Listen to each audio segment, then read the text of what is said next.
Vamos lá, galera, vamos dar início agora à camada de aplicação. Lembrando que a camada de aplicação é a que traz os protocolos mais próximos do usuário.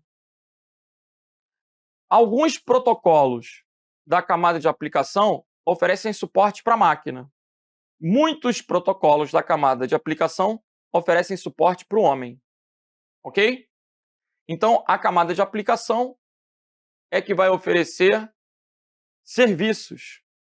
Vamos juntos. O primeiro protocolo que a gente vai ver é o DHCP. O que faz o DHCP? O protocolo de configuração do IP dinâmico. Pessoal, na década de 90, quando a gente queria acessar a internet, a gente tinha que contratar um provedor. Normalmente, o acesso à internet era caro. E, para configurar a máquina, a gente entrava em contato com o suporte com atendimento humano, onde o atendimento humano passava informações necessárias para que a gente pudesse conectar.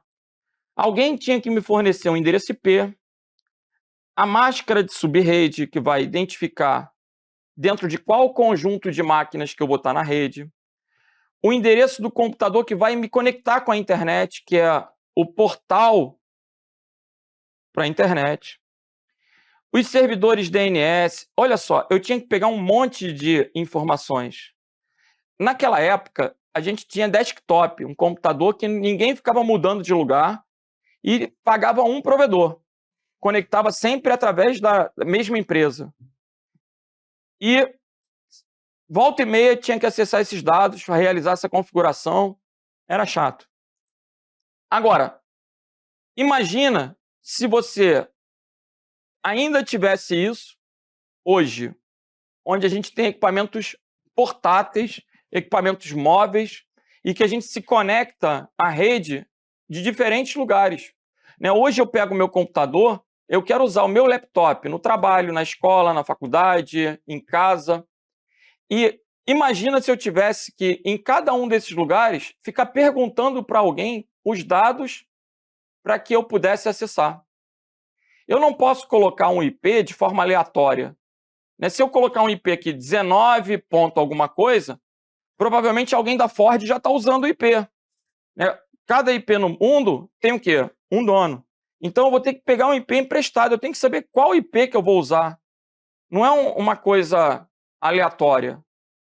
E o que o DHCP faz? O DHCP ele é um protocolo, um conjunto de regras para comunicação, baseado em uma relação cliente-servidor, onde a sua máquina, para obter o IP, é cliente. Ela vai consultar um servidor DHCP. Veja que o DHCP ele pode ser um protocolo, um conjunto de regras, ele pode ser um servidor, ele pode ser um serviço. Então, haverá um equipamento configurado para ser o DHCP. Aí, a tua máquina, quando você liga, ela faz assim: tem algum DHCP aí? Ela manda um comando lá, DHCP Discovery. Aí as máquinas que têm DHCP falam para ela: tenho. Aí ela escolhe uma e fala assim: me dá o IP. Aí a máquina, aquele DHCP verifica se aquela máquina tem a autorização e, caso positivo, ela recebe o IP e se conecta à rede. Então, o DHCP ele vai fazer esse gerenciamento do IP dinâmico. Quando você sai, quando você desliga o computador, a sua máquina diz lá: estou saindo. E aí aquele DHCP vai pegar o número que você estava usando e deixar numa lista disponível para que um outro equipamento, por exemplo, possa vir a usar aquele IP novamente. Então, o DHCP ele automatiza esse ingresso das máquinas na rede. Vejam, o DHCP ele pode, o nome dinâmico já diz que vai dar o seu número em tempo de conexão. Normalmente, o DHCP é automático, mas o DHCP ele também pode atribuir endereços IPs fixos de acordo com o endereço serial da máquina, de acordo com o endereço MAC da máquina, por exemplo. Então, a proposta do DHCP é passar esses dados de configuração quando você ligar o equipamento em tempo de conexão. O IP obtido com DHCP, ele pode ser dinâmico ou ele pode ser fixo. Comumente é dinâmico, ok?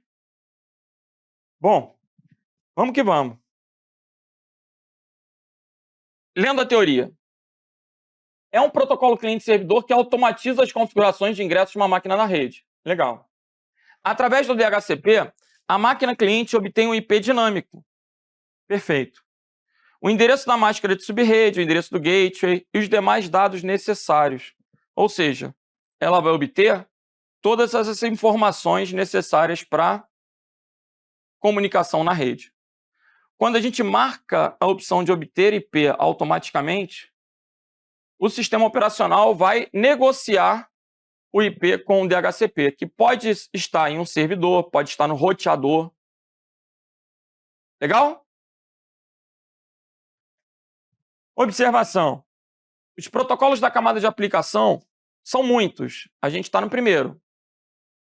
De acordo com o contexto da questão, podem ser abordados como protocolos, no caso do DHCP, serviços, o serviço de obtenção do IP dinâmico é feito através do DHCP, ou até mesmo equipamentos. Aquele ali é um servidor DHCP. Aquele computador ali foi configurado para ser um servidor DHCP. Aquele roteador ali, aquele equipamento é um DHCP. Ok? Vamos para as questões. Vamos embora. O protocolo DHCP é o responsável por atribuir um endereço IP para dispositivos da rede. Certo ou errado? É o DHCP. Gabarito, então, letra D. Assinale a alternativa que preenche corretamente a lacuna. O protocolo DHCP tem essa responsabilidade. Professor, e os outros? ARP converte IP em MAC. É mais difícil de ser cobrado em prova. O DNS a gente vai estudar adiante, é o sistema de nomes. Pode ir documentando aí só para deixar anotado na hora de revisar. É o sistema de nomes de domínio.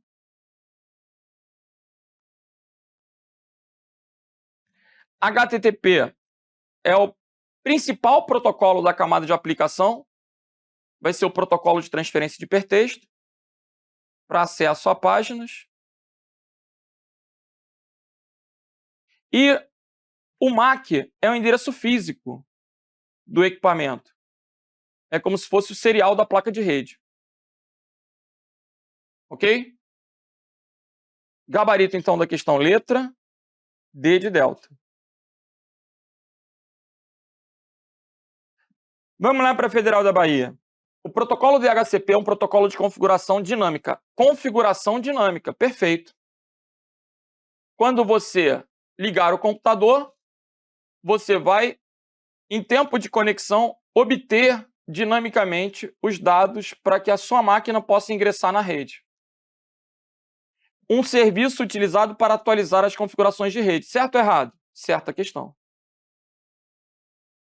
Show de bola.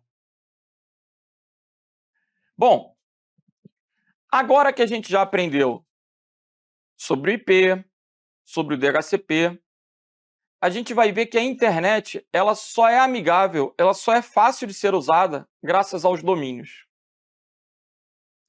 Se a gente ainda tivesse que decorar IP para acessar a página, sem dúvida, a internet ainda estaria muito atrasada. Imagina, entra na minha página aí. Qual é a tua página? 200.10.5.9. Que droga! Quem é que vai querer decorar número? Imagina você na balada, aí tu conhece uma cremosa. Como é que é? Tu lá na balada conheceu a cremosa, aí tu chega pra cremosa e fala assim, aí, me liga. Aí ela, qual o teu telefone? Aí tu, 995... Cara, tá brincando, né, velho? Tu não vai passar número de telefone, número. Ninguém vai na balada decorar um número de telefone. No máximo, hoje em dia, tu vai fazer o quê?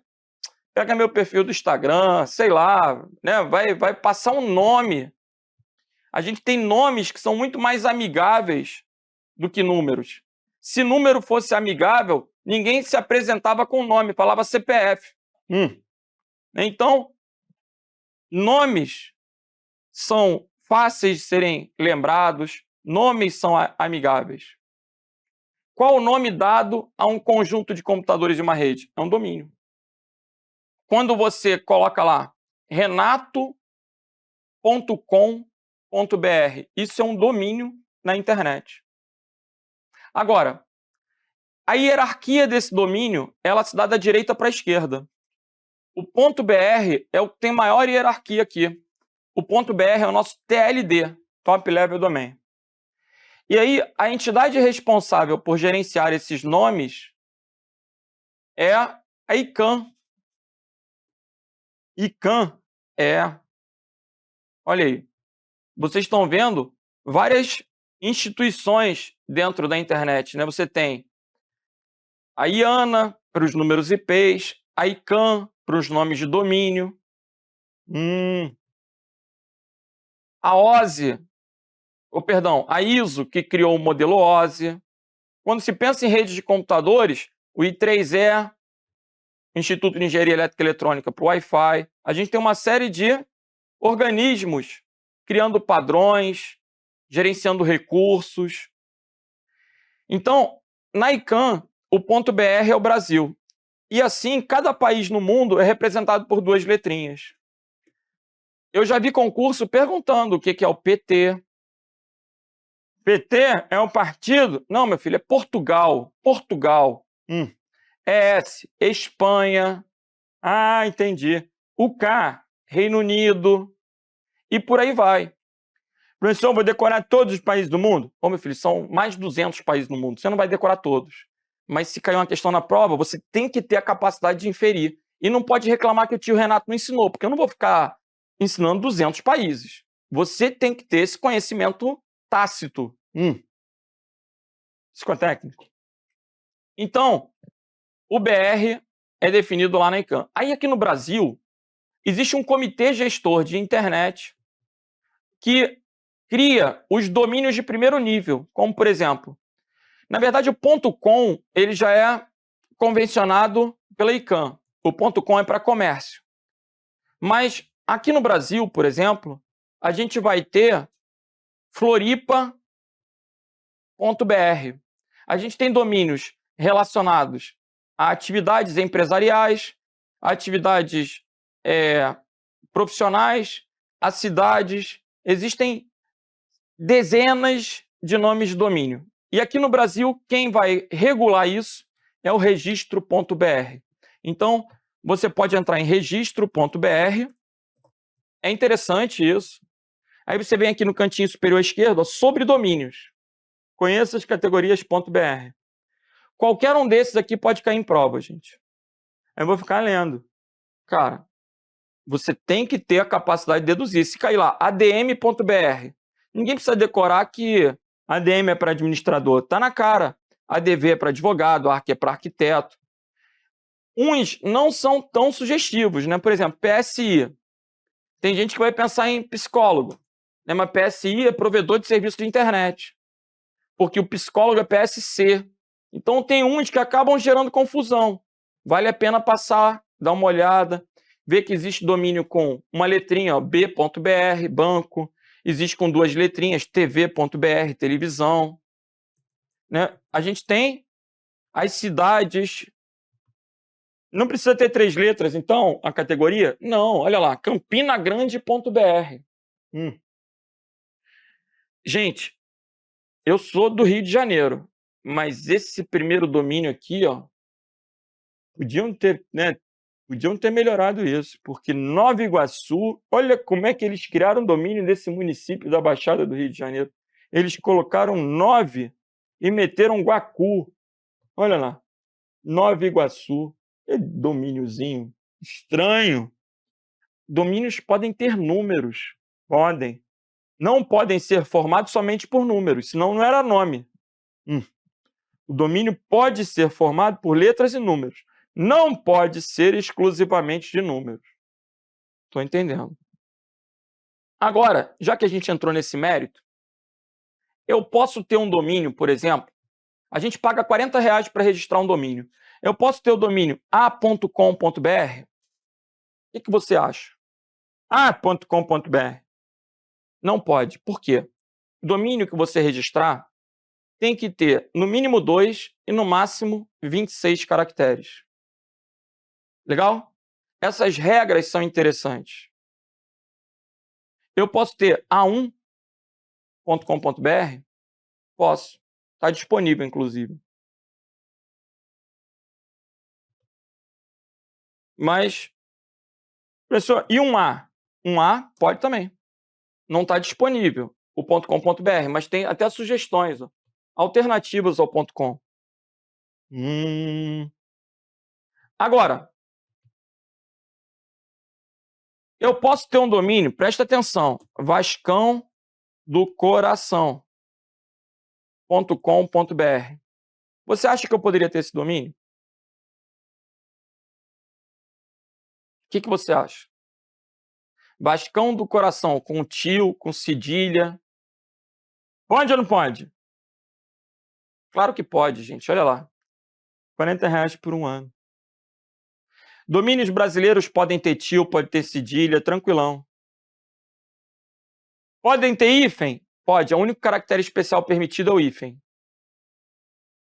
Professor, por que ninguém usa, então, acentuação? Porque se você comprar com acento, você vai ter que digitar com acento. Se a pessoa digitar sem acento, não entra. Aí você tem que comprar 2. Né? Você acaba comprando o com acento e o sem acento. Aí, para não comprar 2, tu compra logo só o sem acento. Né? A maioria na internet acha que não pode ter acento. Pode. Se o domínio for brasileiro, as regras aqui no Brasil admitem a acentuação. Né? Mas, se você comprar com acento, tem que entrar com acento. E aí, acaba meio que dificultando. Daí, as pessoas preferem adquirir sem acento, mas poderiam ter com acento. Entendi. Agora, para fechar esse assunto, quero ver se vocês estão entendendo mesmo. Eu posso ter um domínio, olha lá, eu posso ter mengão.com? O que você acha? Fala para mim. Pode ter mengão.com? Gente, eu vou ser sincero, né? Eu fico com medo até de escrever no computador. Claro que não, gente. Claro que não. E mengão.com o quê? Vai cair. Por que não pode? Porque o domínio.com, ele é americano. E nos Estados Unidos, a língua inglesa não admite til. Esse caractere lá não existe. Eu não posso registrar um domínio com acento numa instituição americana. Entenderam? Cada lugar do mundo tem as suas regras. Vocês já viram como são os caracteres de um outro idioma, de um alemão da vida? Os caracteres são completamente diferentes. Então, não adianta tu entrar numa de ficar agora me sabatinando. Ah, professor, quais são os caracteres permitidos na China? Ô, meu filho, vai arrumar o que fazer. Me lembra até um colega que viajou para a China, comprou um laptop lá, trouxe fechado. Quando chegou aqui, o teclado era em mandarim, chinês, sei lá. Aí ele perguntou, Renato, o que eu faço? Falei, cola adesivo, meu filho. É o único jeito. Como é que tu vai trocar o teclado? Antigamente. Ah, meu Deus, que horrível. Bom, vamos voltar. Vamos. Ah, professor, mas e se eu morar lá, não posso ter um domínio com acento? Não, meu filho, se tu morar lá, tu tem que aprender a falar a língua deles. Grosso. Bora, como é que cai na prova? Vamos para a Prefeitura de Salvador. O domínio na internet org.br é destinado a org.br. Governamental é .gov. Não governamental em geral é .ong. Sem fins lucrativos é .org. Onde está escrito isso? Lá no registro.br. A gente vai ter o .ong e o .org. Olha que interessante. .ong,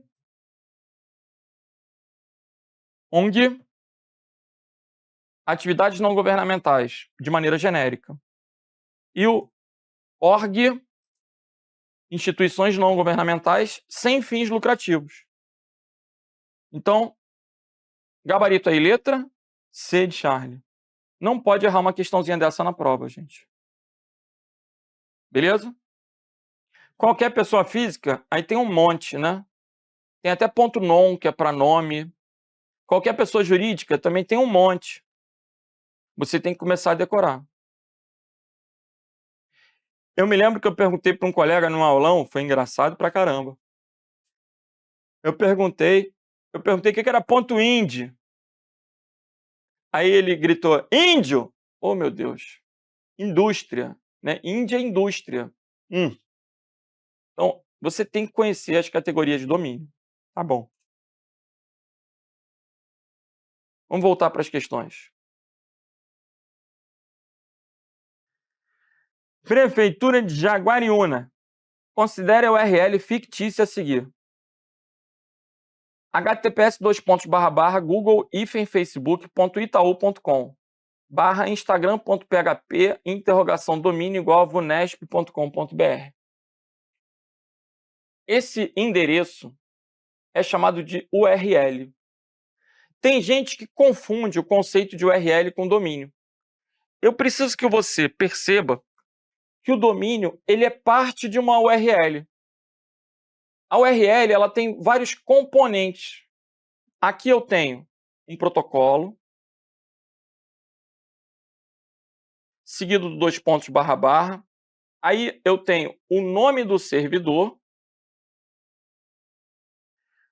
Na sequência eu tenho um caminho,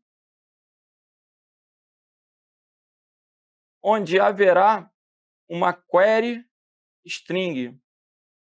Então, a URL ela tem vários componentes. Itaú.com é o domínio. Facebook, Google-Facebook, vejam que ele não separa com ponto, ele separa com hífen. Google-Facebook é um subdomínio. O Estratégia, ele tem um domínio estratégia.com. Ele poderia deixar cada funcionário criar um blog, e aí ficar renato.estratégia.com. Estratégia.com é o domínio, Renato é um subdomínio. A Universidade de Brasília, ela tem o site dela que é o nb.br. O CESP pode ser cesp.nb.br. É um subdomínio da Universidade de Brasília. A FGV, por ser uma faculdade, até 2011, as faculdades, as universidades, os centros de pesquisa poderiam ser direto.br. De 2011 para cá, mudou e aí tem que ser .edu. Então, quem é velho e tem o direito, permanece. Instituições de ensino superior novas têm que ter .edu.br. Então, por exemplo, fgv.br é o domínio da instituição, da Fundação Getúlio Vargas. Concursos.fgv.br, projetos.fgv.br são subdomínios que podem ser criados. O domínio, ele representa o nome de um servidor ou o nome de um conjunto de servidores. O domínio vai ser o nome das máquinas. O domínio é o nome da máquina que eu quero acessar. Veja, para eu não precisar chegar aqui e digitar 200.20.221.181, eu adquiro um nome, ifrj.edu.br. É muito mais fácil eu usar o nome do que eu ter que digitar o número. Esse endereço é o URL. E ifrj.edu.br é o domínio. Então, o que a questão da prefeitura está querendo? Qual o domínio que essa URL pertence? Você tem que identificar que o domínio aqui, ó, a hierarquia aqui é .com.